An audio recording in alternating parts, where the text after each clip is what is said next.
Hola mis amigos and possible amigas, my name is Taffrey16. Welcome back to another episode of Reading Your Comments. Episode, what is this, 156, right? Yeah, 156.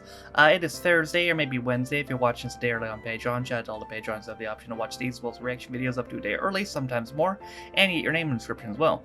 Regardless of what day you're watching this on now, let's go ahead and read some comments. Oh, loving you put a new Christmas hat on in each video. My favorite is the silver glittery one. Yeah, I'm partial to this one too, just because it looks different, I guess. I only have two at the moment, but I've been thinking about looking for more colors. Maybe next year. Would you consider doing more episodes of An Idiot Abroad? If you don't want to, I completely understand, but it's pretty funny and I think that you would enjoy it. Yeah, I've enjoyed the episodes of the show that I've seen, and I'm definitely down for doing more. I'm also, at some point, going to do his other show, The Moaning of Life. That's in my, on my request list at the moment, so that'll get done at some point too. I think the Steve Merchant Crystal Maze is worth a watch. If I remember rightly, it was a one-off Stand Up to Cancer special. Yeah, in 2016, I got a copy of it. I don't know if I can put it on YouTube. It's a solid maybe, because here's the thing about that. What the copyright claim, I checked it, it's just Channel 4. A lot of times it's the copyright claims are Channel 4 and another company. Like, that's how I was able to get Father Ted on YouTube, for example. If it was just down to Channel 4, odds are I wouldn't have been. But it was Channel 4 and Little Dot Studios. And Little Dot Studios were always cool with it and very quick, and they released a copyright claim very quick. Now, when it's a pure Channel 4 copyright claim, if they respond, they'll reject it. But sometimes you can get lucky and they won't respond. And how the dispute system works is they have 30 days to respond, and if they don't respond in 30 days, I win by default, because they never said anything.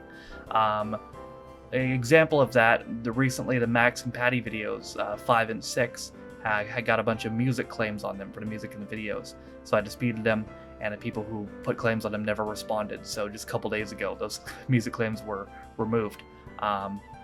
Same's about to happen to Commercial 17 as well. I think those expired today. But what I was saying is that it's happened 3 times that Channel 4 has forgotten to respond to a claim. It was In-Betweeners 14, which is why that episode's randomly on YouTube. The first episode of Misfits, and the second episode of Crystal Maze.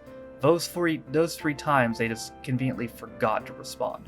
So it's possible I could get this Stand Up to Cancer special on YouTube if they forget to respond, but we'll see what happens. Would you react to more Mr. Bean? There's a New Year's special as well, apparently, so might go about doing that early January. When you watch Chris Berry playing Brettis, you don't think of his other character Rimmer and vice versa.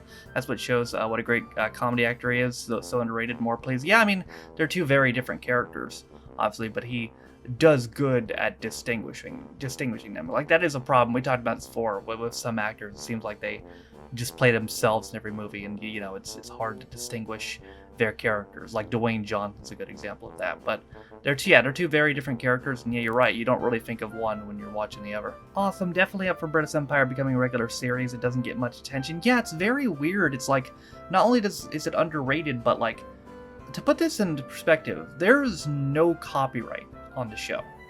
Like, and I'm not saying when I uploaded it I got like a monetization block or something like that. There's literally no claim. I've uploaded the first episode 3 years ago, never got a claim on it. I've never gotten a copyright claim on the British Empire. There's literally no copyright on it, which is crazy because that show was on BBC One for 6 years. It had a 6-year run on BBC One. And they kind of just basically, by having no copyright on it, they pretty much just tossed it by the wayside and said, whatever. I mean, works for me in terms of putting it on YouTube, but the fact that the show had a 6-year run in the 90s on BBC One and they just don't give a shit about it is pretty crazy. More of the British Empire Plays is a fun show, a bit underrated and also quite dark. Really? Does it get dark at some point? Well, you've piqued my interest. I've forgotten how strong the accents were in this, and I grew up just outside of Glasgow. Also, the man, having coffee that Rab scourges 50 pence off was the Santran commander in the latest Doctor Who.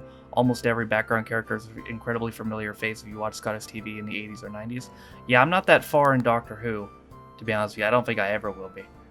I don't think I'll ever be that far in Doctor Who, but yeah, I mean, I was able to make out like 85% of it, but when I started watching, I was like, oh man, this ain't still game. I'm already sick of Christmas and it's 2 weeks till it even happens. When did we as a society decide to celebrate it all month long anyway? At least the free 16th Taft doesn't talk about how holly jolly he is throughout these things and actually chooses decent Christmas stuff instead of overly cheery things Golgut and can't stand. First of all, why are we talking in the third person? Second off, a month-long celebration. You sound like you have it easy. Frickin' here, it starts November 1st, buddy. Understanding strong Scottish accents is probably the most rewarding thing in all of English-speaking world culturally. Yeah, I will admit, I was happy that I was able to make most of it out, because, man, again, I think all that still game and Scottish comedy definitely benefited me, because if I had tried to watch that 2 years ago, or even maybe a year ago, no chance. Wait until you've heard one of those Domino's adverts more than once and you realize how much you despise them. That reminds me of the advert last year of the singing Amazon boxes. The first time it's like, ah, okay, and by the 17th time it's like, God, shut the fuck up. You said people, not children. Best line ever. I'm just saying, man, children aren't people. They're undeveloped people. You can fool children easily. They don't count. Snoop definitely has way too much time. Thankfully, some of the long ads are shortened for TV, otherwise would have smashed my TV set by now. Yeah, imagine if all those 3-minute ads just fucking aired regularly. But I respect the hell out of Snoop, man. I gotta say, like, the best thing I heard to describe him was he's finished the main quest already and he's just doing side quests now. The man's just doing whatever the hell he wants, and I respect it. Would you ever react to the Benidorm Christmas special? Yes, but the thing is, to get to that, I'd have to get through series 2 and 3. So, who knows, maybe I'll binge Benidorm near the end of next year like I did with Outnumbered this year. Hello Jack, don't you want anything from Christmas this year? Sure, I'd like to live in a town that's not full of talking geometric shapes with one-dimensional personality traits. Yeah, but at least they don't have their one-dimensional personalities written on their helmets like Top Gun.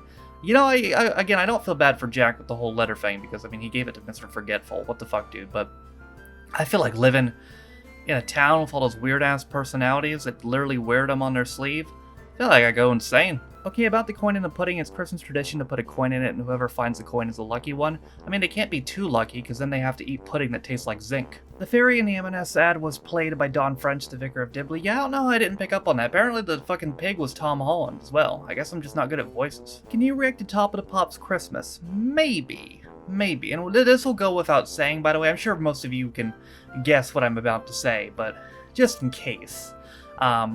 If you ever want to suggest Top of the Pops in the future, I'm down for it, but obviously, there's a certain era of that show that we're gonna avoid. I don't think I need to spell out what era that is, but as long as it's not from that era, then I'm down for that show in the future. Alright, y'all, that's gonna do it for another episode of Reading Your Comments. The comments in this video were pulled from 6 different videos. Last week's episode of Reading Your Comments 155, American Rex to British Empire 3, American Rex to Rabsy Nesbitt, American Rex to Christmas commercials both 10 and 11, and American Rex to Mr. Men and Little Miss. If you want a chance to get your comment read in next week's episode of Reading Comments, there are 6 more videos, not 4, 6 more videos you can comment on this video, the Outnumber video, which came out yesterday, whichever video comes out tomorrow, the one that comes out Saturday, the one that comes out Monday, and the one that comes out Tuesday. Those are the videos you can comment on if you want a chance to get your comment read in next week's episode of Reading Comments. But that's going to do it for me today. I hope you guys enjoyed it. Thank you guys for watching. If you liked it, be sure to like it. If you didn't like it, don't. If you want to follow any of my social media links, my Twitch, I stream every single day. My second channel, Freaks and Views, my Twitter, if you want to follow me, my Patreon, if you want to support me on my daily motion. All those things are in the description down below. Thank you to all as I'm currently recording 89 on my Patreon, so you can support me on my channel. Excuse me. For those of you who don't know, you can be Patreon on me for as little as $1 or £1. You get access to direction videos, those Reading Comments up to a day early, and you get your name in the description as well. Also in the description is a link to the community Reddit, as well as the daily schedule, as well as the Twitch VODs channel. For all that being said though, my name is Taft16. It's been episode 156 of Reading Your Comments, and I'll see you guys next time. Bye.